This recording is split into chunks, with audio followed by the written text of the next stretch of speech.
All right.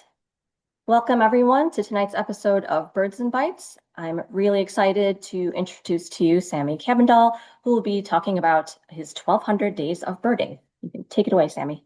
Thank you, Christina, and thank you, COS, for hosting me tonight. Yeah, welcome y'all to my program. We are here for Through Binoculars in Seasons, 1,200 Days of Birding with me.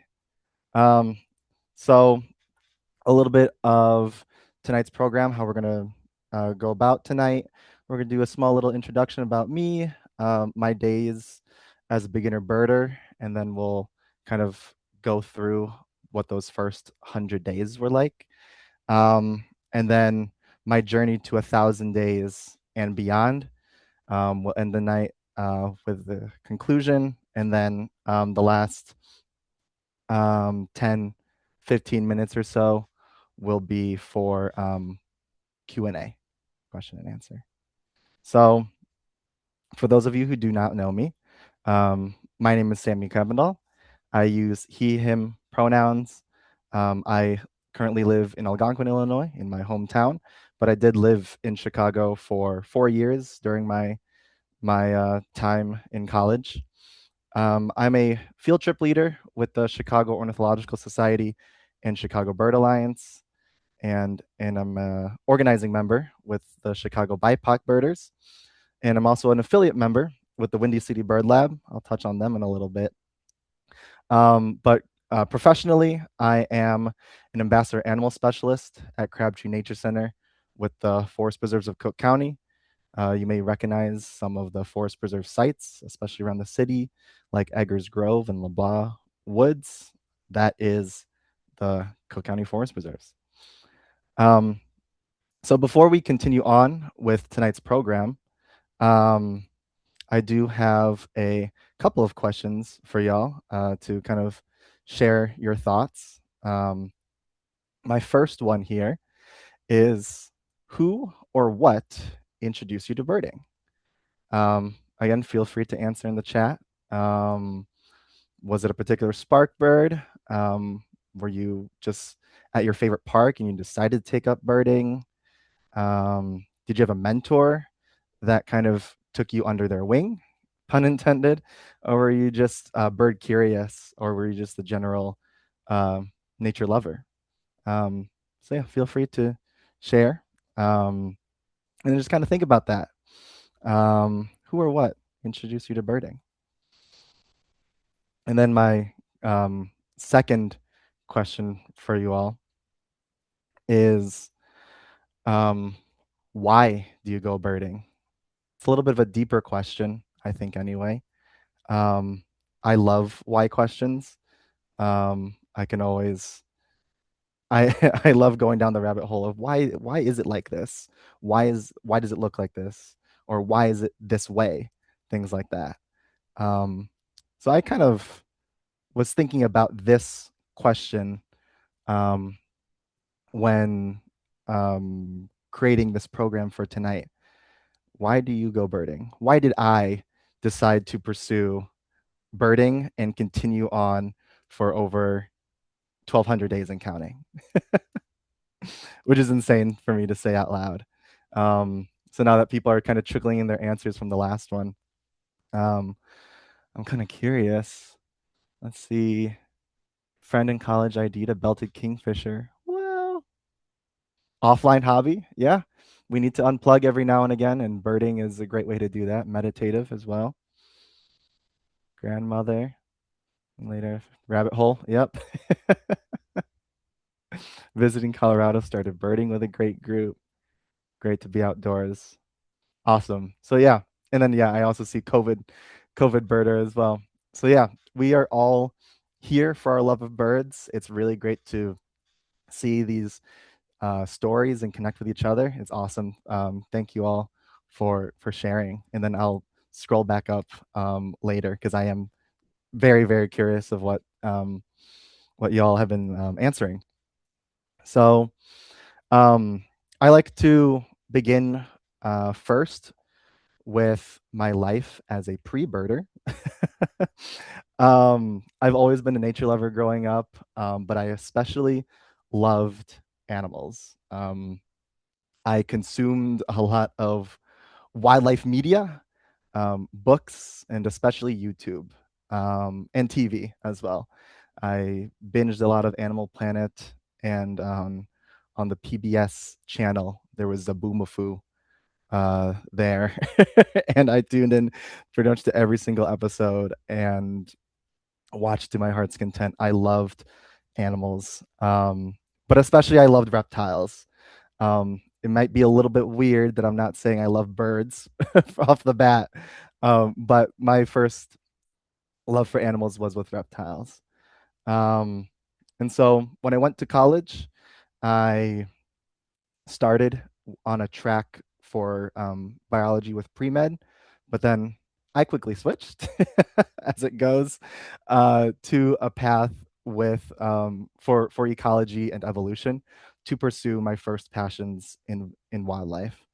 Um, and so I was really first introduced to birds when I um, had the opportunity to work with animals as a zookeeper during the pandemic, between 2021 and 2022, where people where facilities were just starting to kind of rehire a little bit, with the restrictions lifted just a tad bit. They needed a lot of more folks to help care for the animals.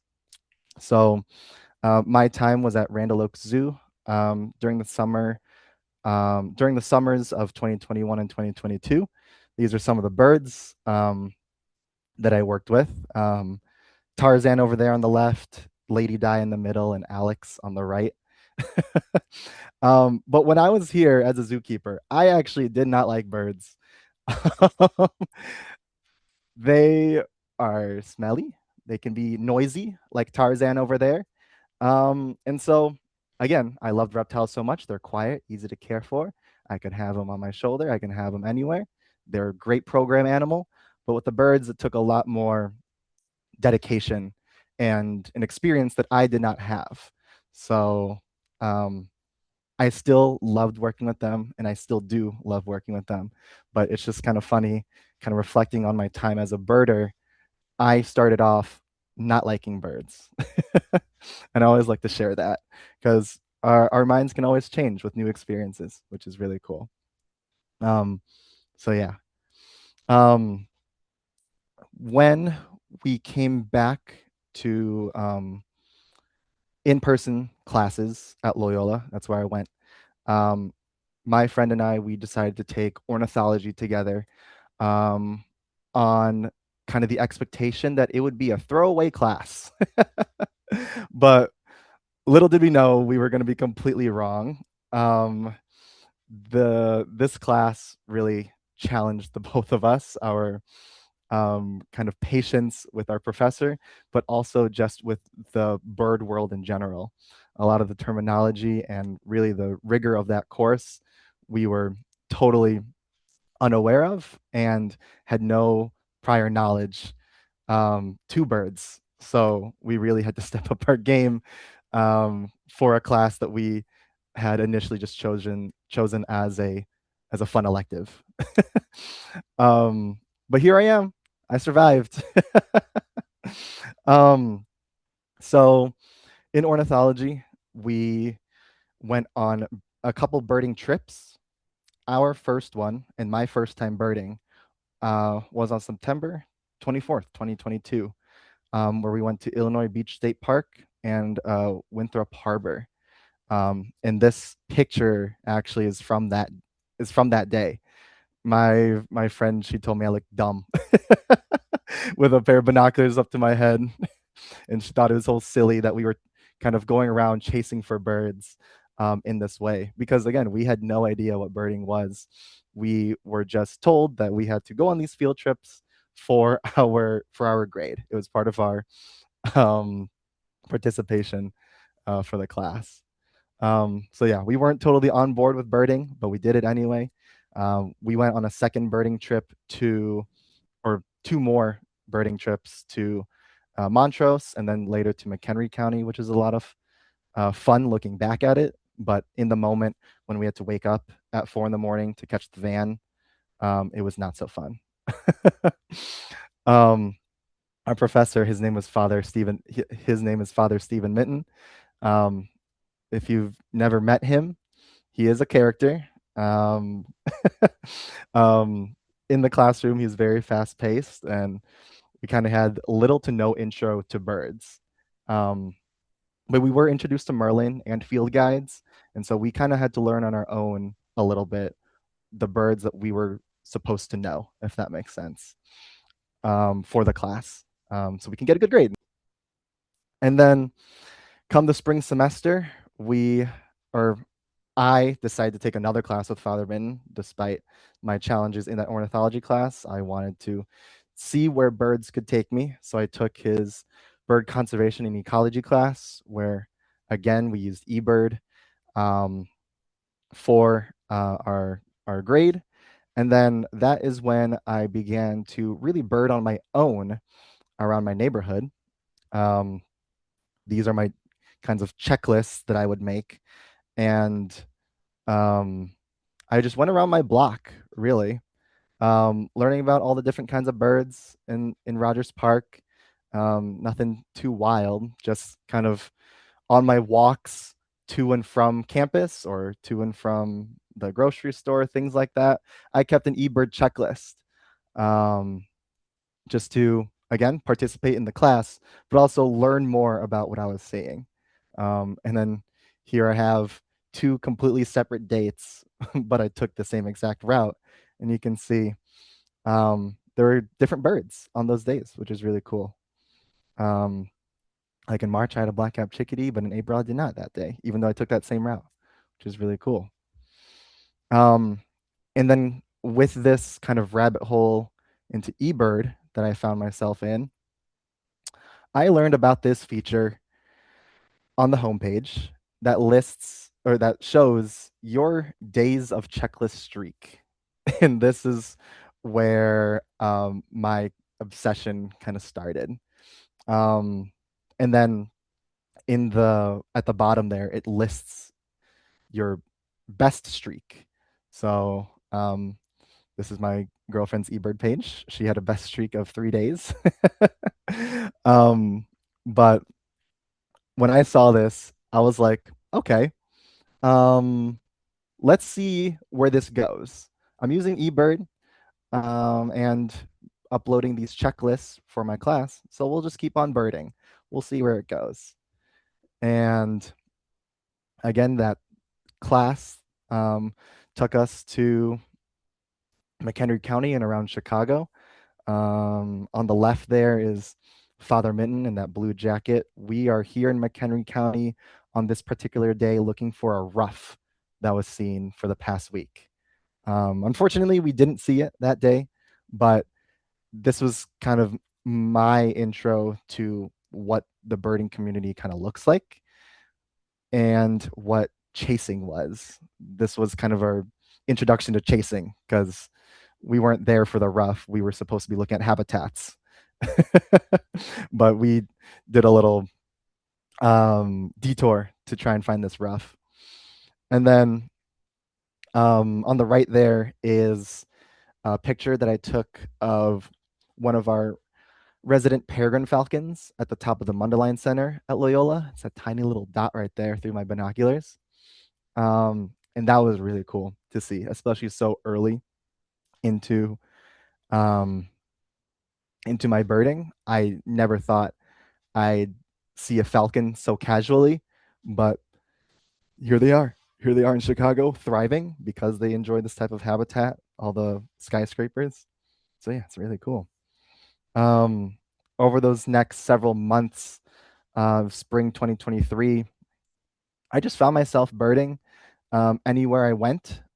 Here are some pictures throughout the city and throughout McHenry County.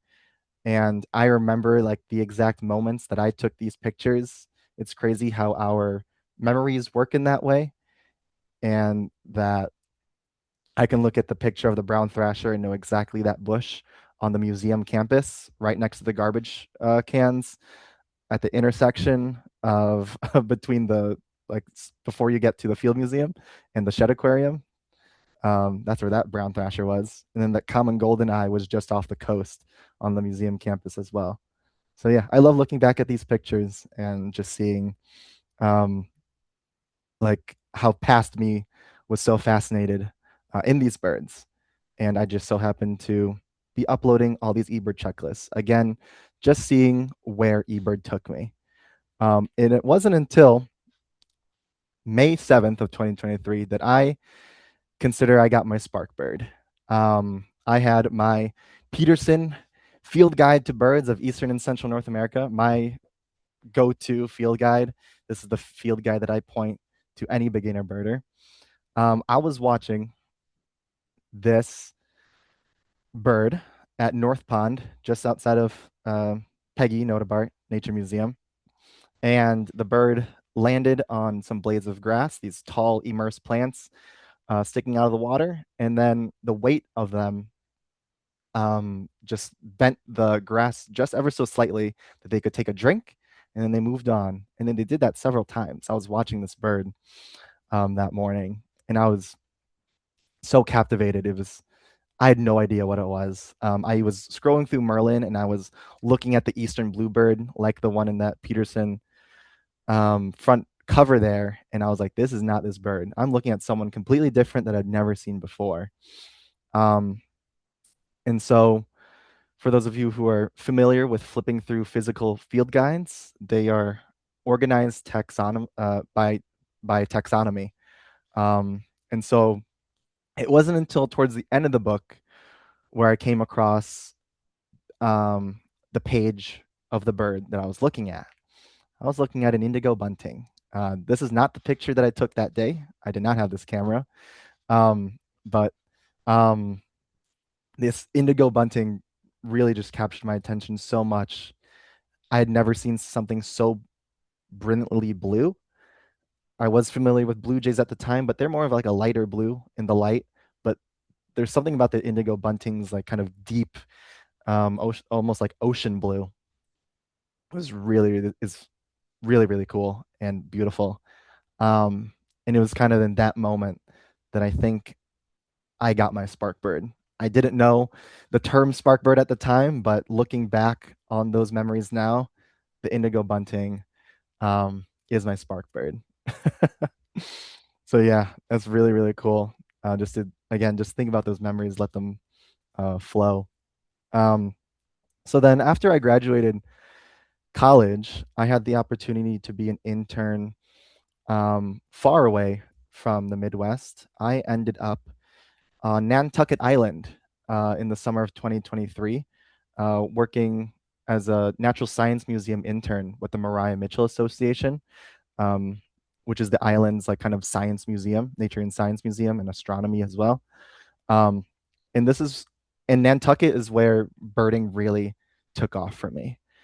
I was surrounded by mentors and nature constantly, and I just could not stop birding, especially with piping plovers everywhere. As a cohort of interns, we would go to the beach like every day, and it was great. And I would see these little things, these piping plovers, and have no idea what they were um, until I started birding some more and was looking at all the signage along the beaches saying protected area, endangered piping plovers, things like that. And so yeah, these piping plovers were everywhere, and I loved them, and I still love them. And there were so many of them on Nantucket. It was crazy. Um, and it was on Nantucket that I reached my 100 days of birding in a row. And these two pictures at the bottom there were taken on that day. Um, Down there is a Carolina wren, and on the right there is Steps Beach, one of our nearby beaches to the Nature Museum. And that's where a lot of the piping plovers that I took pictures of were. You go down that path there. You go down the steps, hence the name Steps Beach, and reach your way to the shore. And there's piping plovers, like little fenced off pockets just dotted about, which is really, really fun to watch. And so, yeah, this was my 100th day. Um, and on this day, actually, my partner and her family actually came to visit me. So that was pretty special to include them in this milestone, which is really nice. And they could see like how fascinated I was with birding. And in my time with Mariah Mitchell Association, I got a lot of hands-on experience with birds, especially the Nantucket MAPS banding station. MAPS is an acronym that stands for Monitoring Avian Productivity and Survivorship. Um, this protocol has been going on island for over 20 years now, I believe. Um, and so I was really involved in this effort and wanted to learn more about the science of bird research. And so I was offered those opportunities to get hands-on with these birds. And Mariah Mitchell Association, their motto is learning by doing. And they really made me do to learn. I remember with this grackle was like one of the first grackles I think that we had caught in a mist that season, and I had never handled such a big bird before, and so learning by doing. I am I was first to that. I was going to that mist net and learned um, about extracting a grackle and that sharp beak of theirs and how feisty they can be. But again, just learning by doing, and that was our motto, which is really funny to think about. So yeah, this is this is the Nantucket Birding Club. This is the Sunday Morning Birders Club, officially named. This is a group of birders who met every Sunday at the local high school, and we all carpooled together to go birding. And this is where I gained a lot of that uh, got a lot of those mentors um, to kind of show me the ropes of birding and talk about kind of the history of birding on the island and things like that. And so, um, where is he? Kenneth Blackshaw is over there on the far left picture, on the far left edge of that screen. And then he is here again next to that scope right there. He is he was um, Nantucket's top birders and was really involved with the birding community and organized these sorts of trips. And he really, uh, again, took me under his wing and showed me this world about birds. And yeah, just wanted to give him a shout out there. And another person who really mentored me was Dr. Robert Kennedy, and he was Mariah Mitchell Association's senior research fellow at the time. And his work on island was specifically with barn owls. So we really got to be hands-on and learn by doing barn owl research and conservation on the island, where we banded and surveyed all of the barn owl boxes on island. And this was such an incredible experience. We got to extract the birds from the boxes ourselves, the babies anyway, and then the adults, we got to see them really, really close up and cool. Um, and Dr. Robert Kennedy really was an inspiration to me to kind of continue on my passion for wildlife and especially for birds. Um, he was telling me this story. For context, I am Filipino. I'm Filipino American, and so when he learned about that, that is when we opened up nearly his entire story of him working with the Philippine Eagles in the Philippines and actually um, becoming one of the founding members of the Philippine Eagle Foundation over there in the Philippines, and starting Philippine Eagle Conservation back in the 1970s. And then he was inspired to work on the Philippine Eagle because of his visit to the Field Museum, where he actually saw a Philippine Eagle specimen there. And he was like, "What is that bird? I need to know everything about it."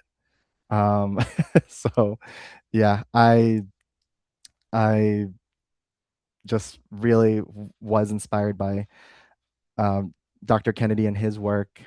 He showed immense dedication to the field. So yeah, he's no longer with us now, but I'm still trying to carry on that legacy of his. And so I hope to one day visit the Philippines and see those Philippine eagles that he worked so hard to conserve.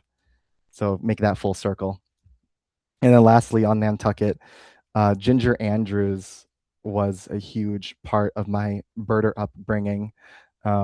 She was also with the Mariah Mitchell Association. She was the daughter of the former lead ornithologist on island. And like me, she wasn't actually a birder. She started birding later in her life, when her mom was trying to kind of carry on her legacy. And so that is when Ginger decided to take up birding.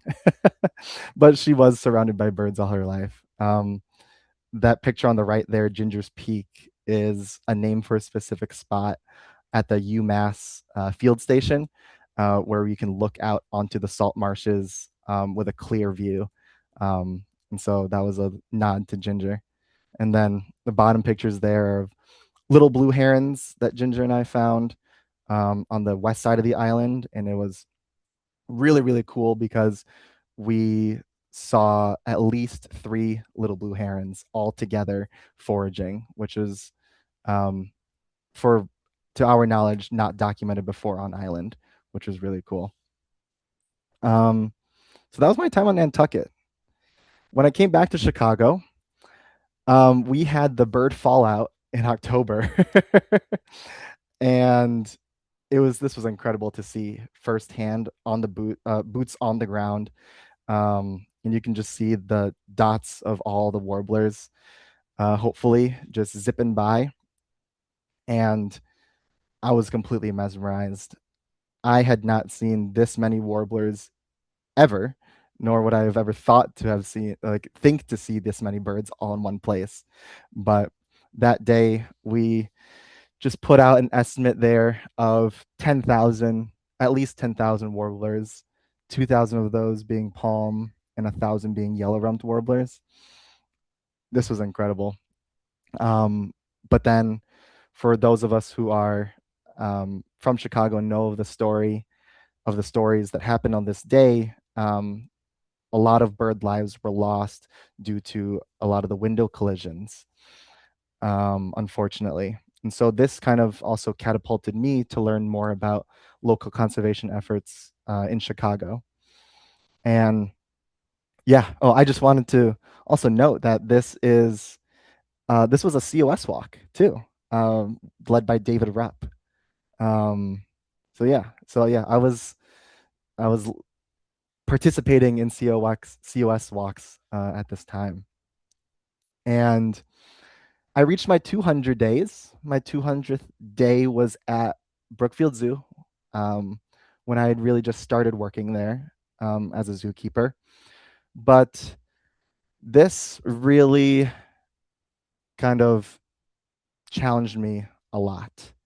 I wanted to go birding, but I was working far away from the city and didn't really have time to dedicate for true birding sessions. So I found myself scrolling through eBird, and I had a lot of boring eBird checklists. Oh my goodness, this was just all just Brookfield Zoo from top to bottom. And I was really struggling to keep on birding. But again, I was still pushing myself to rack up that number. Let's see how many times I can go birding in a row.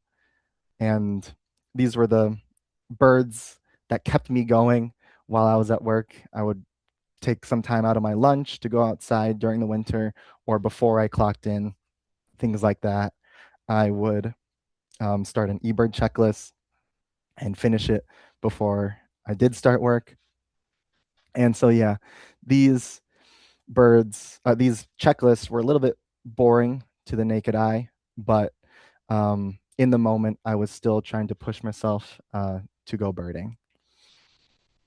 This is January 21st, 2024 now, one of the coldest days that I remember during that time in the winter.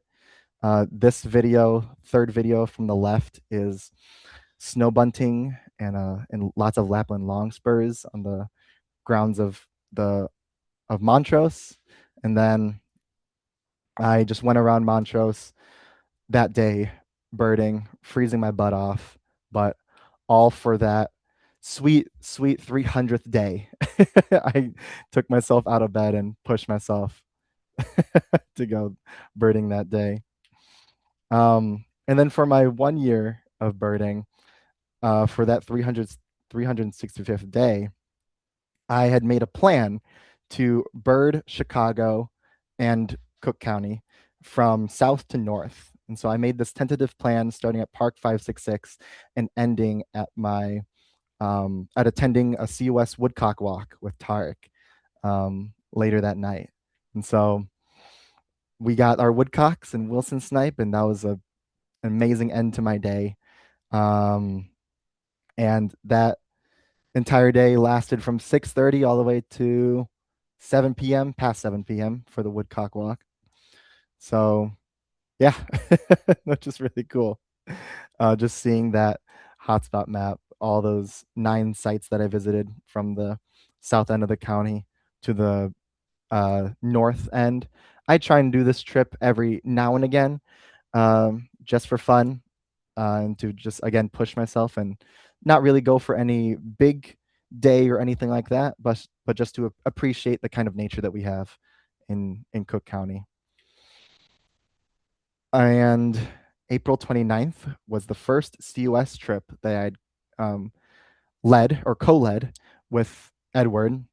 This was a afternoon after work trip at Montrose where we saw 2 willets and a piping plover, and we had a great crew that day.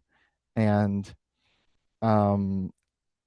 with this being my first CUS trip that I was co-leading, I knew that I just wanted to continue leading uh, field trips from here on out. So yeah, a couple days later, May 1st was my 400th day. So I started my day at North Pond and then went birding at the Lincoln Park Zoo Nature Boardwalk. And so there's just a couple fun pictures from there. I just wanted to share of my 400th day. And then a couple days after that was my first ever bird count, spring bird count, bird census count that I was a part of. And this was in McHenry County with Father Mitten again. He reached out to me and was looking for a partner for that day. And so it was a year. It's a, yeah, by this time, it had been a year since I had graduated. And so it was a pretty good opportunity to catch up and talk birds. This day, I got my lifer barred owl and lifer Acadian flycatcher, both of them by sound, and then the Acadian flycatcher got by sight as well. And yeah, so we took over that kind of southwest-ish portion of McHenry County for that spring count. And then that summer, I got to work with the black-crowned night herons, and I hope y'all know about these birds already. If you don't, the largest rookery statewide is at the Lincoln Park Zoo. So I had the opportunity to work with these birds firsthand and learn about banding and GPS tracking. And I also got to provide a lot of educational programs on site at the zoo as well to talk about the conservation of these birds at the zoo. I love that middle picture there. That was one of the pictures that I had to flip through on my camera traps. Um, we would be banding on certain nights depending on heron activity. So one of my duties was to flip through all of the camera trap footage and see when the birds were most active. And this night heron here had a catfish in his mouth, which is really cool to see. So you can just see like what kinds of things they're eating. And then this was that black crown night heron crew. My mentor, Henry, and then grad student Sarah, and then Jess at the far right there. And yeah, we were a great crew working with the black crown night herons. It was a lot of fun. And then I wanted to continue my bird banding efforts, the ones that I had originally started in Nantucket. So then I learned about the Chicago's own maps banding station run through COS at Big Marsh Park. And so I hopped on that too that summer. Um, this year, this past season was my third summer with the maps banding station. So again, lots of cool, fun, um, and lots to learn with everyone there. And yeah, just again, just keeping up my skills in extracting and in banding. Don't want those to go away anytime soon. So yeah, with that, birding was has really been kept as my daily journal. Um, a lot of people have their daily activities, their routines, the gym, getting cardio, crossword puzzles, the New York Times games, tuning into your podcasts and whatnot. But really, through all this time, for me, it's been the eBird checklists, which has been really cool. So, like, I can just scroll down through eBird and see where I've been and all the birds that I've seen and who I was with too. Um, so yeah, I birding has been my daily journal now, and I can't get enough of birding now. These are just some of the highlights throughout um, the years with different sights and birds and people, and yeah, just been really just been enjoying it ever since. How accessible it is, all the new experiences I gain, the sights I see, and just being outdoors in nature as well with community too. It's important to always be with for each other and be with each other, and birding has really made that happen, at least for me. Um, and then we also get to learn new something day, something learn something new every day as well is the motto that I carry when I am birding, and also just out in life as well. So these this is kind of the progression of those days from 500 to 800, 730. That was 2 years in a row. So yeah, you can see just those checklists rack up, some increases in number of species with photos, and also my lifeless too. um, just this past winter, we had our first, well, I had my first Chicago Christmas bird count. Like many others, this was coordinated with the Windy City Bird Lab, Chicago Bird Alliance, and Chicago Ornithological Society. It was really great to meet with y'all in the community and participate in last year's Christmas bird count as a city, which was really cool. I celebrated by myself later that morning after I'd finished my route with some tacos from Taqueria Los Comales in Pilsen. I was my route was the Douglas Park area, and so I was nearby and I wanted tacos, so I got those. It's always good to have fun and bird on a happy stomach. And then on the right there we had our Chris's bird count after party at Kaiser Tiger. So yeah, that was lots of fun this past Christmas bird count. And the Christmas bird count just so happened to be my 1000th day of birding. And so this is also what made this day more special, even more special, was to have the Chicago Christmas bird count fall on my 1000th day of birding in a row. What are the odds? This past January, I had my first like real birding trip ever, um, with with my good friend M de Blas. We went to Mexico. We went to the state of Chiapas. This is my This is my first international birding trip, and we had both never been to Chiapas before, but we were so excited to just explore and meet all of the people and experience the culture and the birds as well.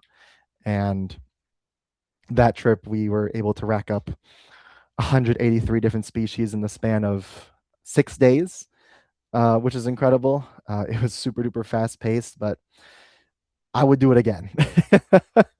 Here are just some photo highlights from that trip with the northern emerald toucanet on the top right, giant wren on the bottom left, vermilion flycatcher, belted flycatcher, one of the more these two birds on the left column here, some of the most endemic species of birds that we saw.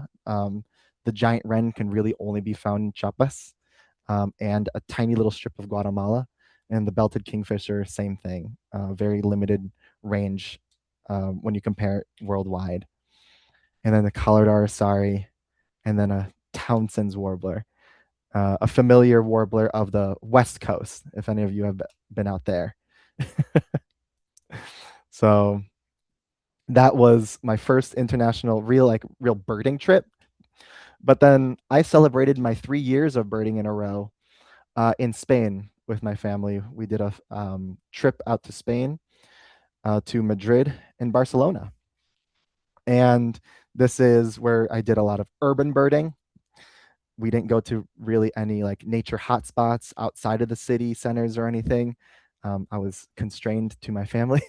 So I got the lifers that I could while I was there, and but still made the most of it. It was really, really cool to watch the Eurasian crag martins use the Sagrada Familia as kind of roosting and nesting habitat. Like the tour guide is talking about the facades and how gorgeous and like all the meaning behind the facade. And I'm just like, oh, Eurasian crag martin, look at that. I can't help myself. And same thing with Pedrera. Um, Anthony Gaudi is one of his famous works of architecture. Same thing, alpine swift, yellow leg gull, European goldfinches flying by.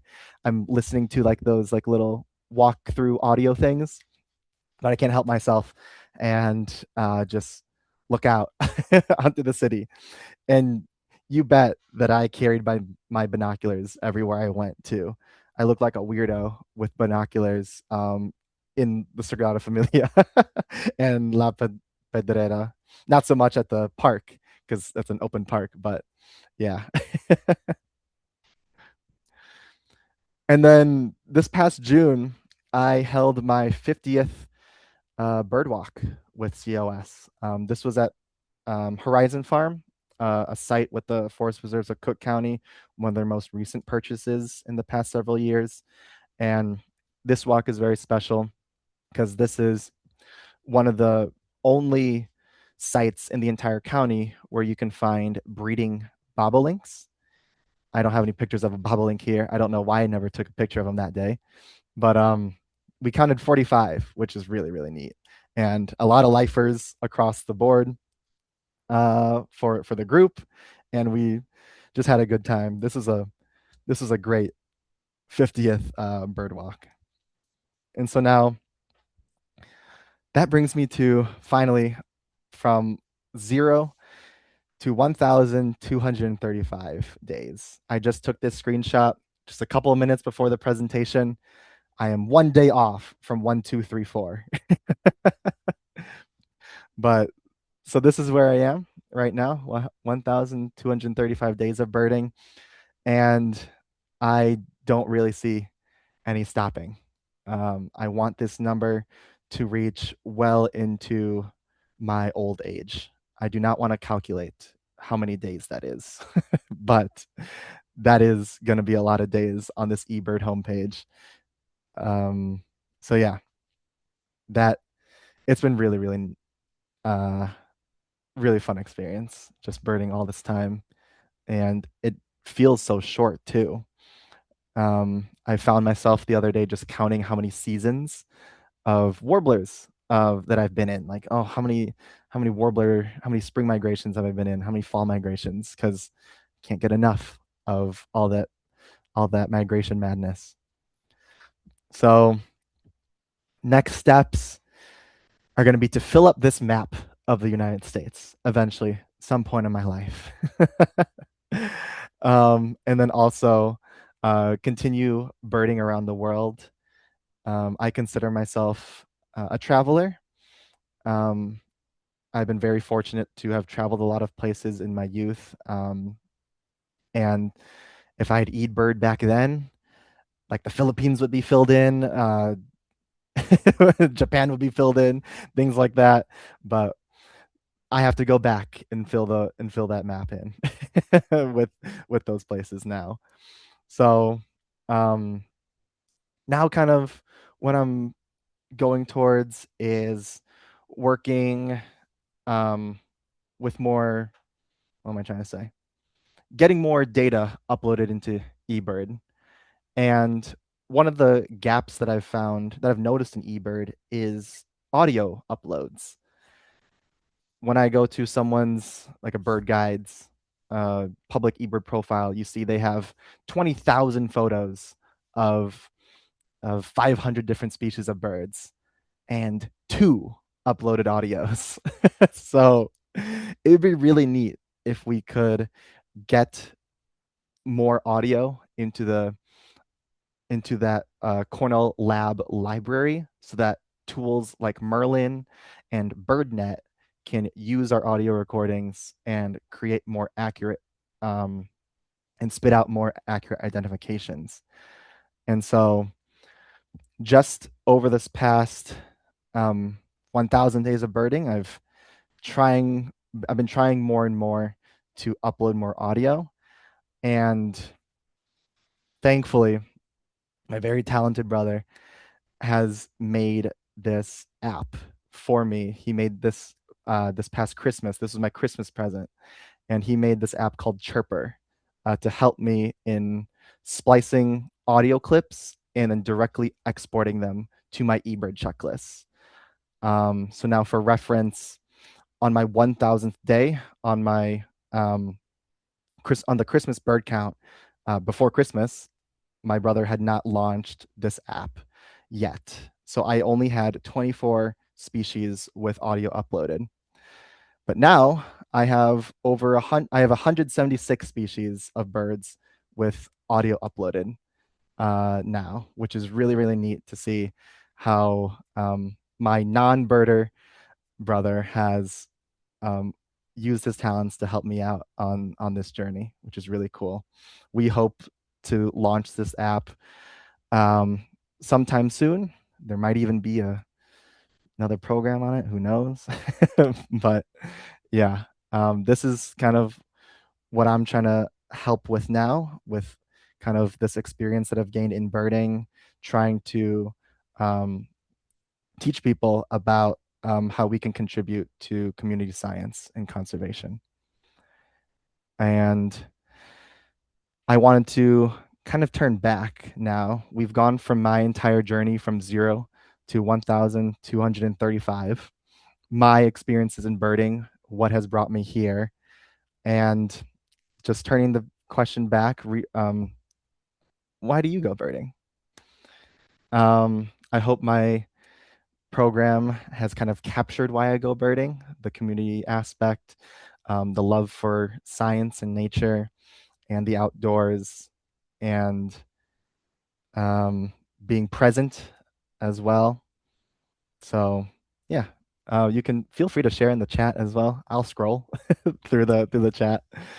Um, so yeah, that will conclude my presentation for y'all today. I'd like to thank Chicago Ornithological Society for hosting me tonight, and most importantly, all of you throughout my birding journey. This amazing, welcoming birding community that we have here in Chicago has shaped me as a person and a birder.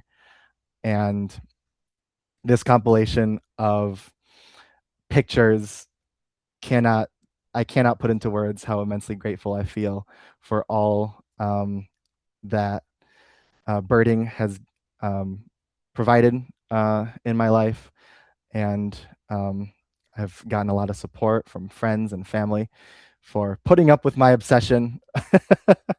But it's been great birding with all y'all, and happy to excited to see you out there in the field. So again, thank you for having me. All right, thank you so much, Sammy. That was really amazing. If you have any questions, feel free to put those in the chat. If you want to ask them verbally, go ahead and click on React, and you can use the raise hand, and I'll call fast. I'll start with a question since everyone's being shy. Yeah. So if you've been on a walk with Sammy, you know he's really good at pointing out birds. You know, when there's like 1,000 trees and you can't quite find the bird. Um, what's if for people that are kind of newer to pointing out birds, what kind of tips could you give them other than saying like there, it's in the tree? Yeah. And yeah, I love your question, Christina. And I do still find myself saying that. But um there's no harm in it. It's all good. My kind of technique, or like what's kind of helped me, is being creative with the space that I'm given. I like to use, well, first, the clock method. A lot of people are familiar with that, where kind of the top of the tree is 12 o'clock, down from the top of the tree is 6, and then 3 and 9 o'clock as well. But then using the environment around you, I like to use shadows and very obvious objects. So that can even be like human things, the plastic garbage bag, the street lights, the tan skyscraper in the background, things like that. I like to use, and but always a laser pointer helps too, I've learned. But yeah, those are just kind of some of the tips that I have kind of picked up from my time being a, a trip leader. Great. Anyone else have a question they wanted to ask? All right, I can't help myself. I'll ask one more. Yeah, yeah, When you yeah. asked, like, why do you bird? A lot of people said, like, for relaxation. Keeping the streak alive, do you find that you can still find it relaxing, or is it a little bit stressful? I would be lying if I said it wasn't stressful. There have been times where I hate to admit this, but I sometimes forget to upload my eBird checklist. Like it's sitting on my phone. And then I log into eBird on the homepage and I see 0. And I'm like, holy sh. But it's just on my phone and no harm, no foul. But it can be tough, like during traveling. All I got to work with is an airport. So like things like that can be a little bit difficult, but also that again, that motivation, um, that because birding for me, I like to keep slow. I always just take the time to be present and remind myself like birding will always be here and it's not meant to be a competition. Just sit back and relax. All right. Yeah. I think we have one question from the audience. Um, do you have a favorite spot to bird around Chicago? Yes. yes. Chicago is blessed with so many amazing birding hotspots, but my absolute favorite is Douglas Park on the kind of southwest west side on down there. And yeah, it's a beautiful, amazing park. Not a lot of people are there. It's great. If you're looking for that kind of quiet alone time. No, and the park itself is expansive and has gorgeous scenery. The willow trees in all seasons are very pretty, and Douglas Park has a miniature golf course that is bird themed, and I've yet to go there because they have weird open and closed times. I have still to make my way there, but yes, I love Douglas Park, and I'll never stop raving about it. All right. Thank you. We'll have to plan a group trip out to that mini golf course during Yeah, the one of these days. hot hours. Yeah. All right. Well, I think that's it for the questions. Thank you again, Sammy, so much for presenting to us. That was a really fun presentation. Thanks everyone for joining us tonight. And if you have any suggestions for future programs, we'd be happy to hear it. And I think that's a wrap for today. Thanks, everyone. Have a good night. Thank you all. Have a good night.